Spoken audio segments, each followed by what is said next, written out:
du Maroc et de Tunisie, sous la présidence de Madame Emmanuelle Darmon, sous-préfète, représentant M. Jacques Witkowski, préfet de l'Hérault.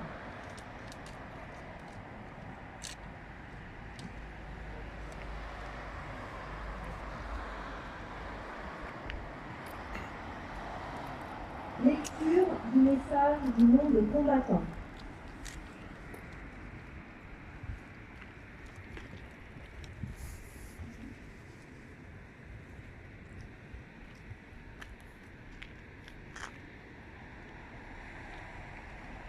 Communiqué de l'Union des combattants.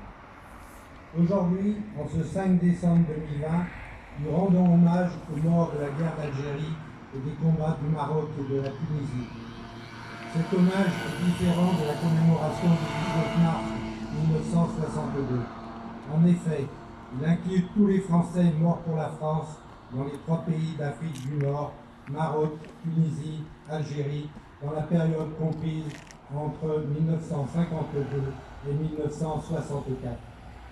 Il ne fait pas de distinction d'origine ou de religion, militaires actifs et du contingent, troupes coloniales, fonctionnaires et civils, métropolitains, pieds noirs ou harkis, chrétiens, juifs, musulmans, athées, etc. Cet hommage n'oublie pas en particulier les morts et disparus, les anonymes victimes d'attentats, d'exactions, de vengeance, de représailles, de torture, du simple fait qu'ils étaient français. Cet hommage n'oublie pas tous ceux qui ont souffert dans leur cœur et dans leur chair, contraints de quitter l'Afrique du Nord pour un exil définitif, en abandonnant leurs biens et leurs racines, et qu'ils ont été obligés de reconstruire une vie dans une France qui n'était pas prête à les accueillir. Soyons fiers d'eux et de l'héritage qu'ils ont laissé à ces 3 pays au moment de la cession à leur indépendance respective. Tournons-nous vers l'avenir. Œuvrons ensemble pour établir des relations mémorielles et interétatiques apaisées, en particulier avec l'Algérie, basées sur le respect mutuel, une approche décomplexée de nos histoires communes et une coopération fructueuse dans tous les domaines. Sachons enterrer la guerre des mémoires dans la sérénité et dans la dignité. Soyons fiers de tous ces morts pour la France que nous honorons aujourd'hui.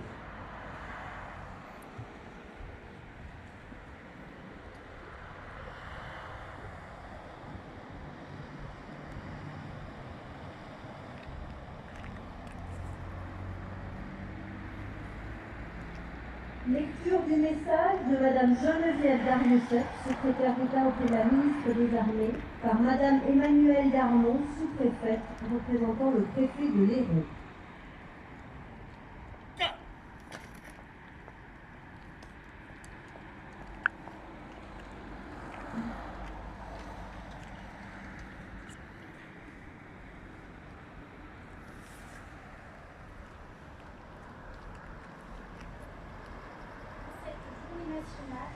La République renouvelle solennellement son hommage aux morts pour la France de la guerre d'Algérie, des combats du Maroc et de la Tunisie. La nation se souvient de toutes les victimes, civiles comme militaires, de ce conflit qui brisa tant de destins et généra tant de violence.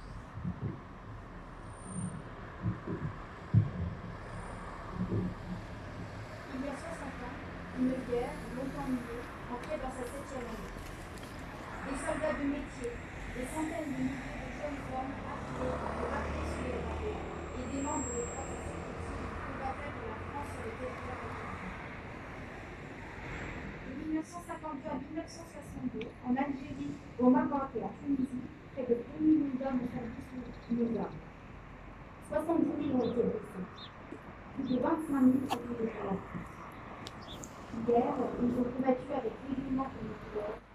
Aujourd'hui, ils reposent dans la mémoire nationale.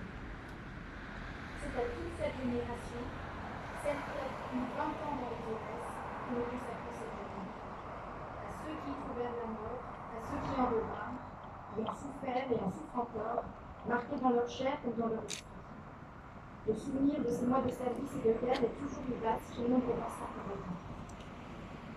Dans son hommage et dans la reconnaissance de la douleur, la France n'oublie ni les tourments du civil, ni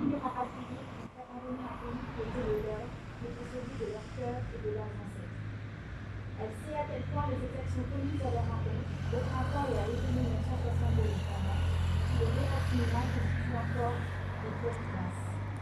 Elle sait également le sort de l'ancien et de leur famille qui ont subi de terribles représailles et qui ont été contraints de quitter leur pays. Elle pense aussi à ces hommes et à ces femmes, civils et militaires, dont la trace a été perdue. Les armes se sont tues depuis 58 ans. Cette période est pour l'histoire de mémoire nationale et de la l'histoire de la guerre d'Algérie est celle d'une déchirure, d'une blessure non cicatrisée, de drames familiaux, personnels et même intimes, d'un enchevêtrement de l'histoire bousculée parfois brisée. Parce que cette histoire est complexe, sa mémoire est courte. Parce que cette histoire est la nôtre, il est nécessaire de continuer son enseignement et de permettre sa juste compréhension. Parce que ces mémoires sont essentielles pour la construction de nos identités et pour notre cohésion nationale, sa transmission aux jeunes générations doit se poursuivre de manière apaisée. Se souvenir, témoigner, raconter, expliquer, partager en sont les maîtres mots. C'est aussi ce que nous faisons en cette journée nationale.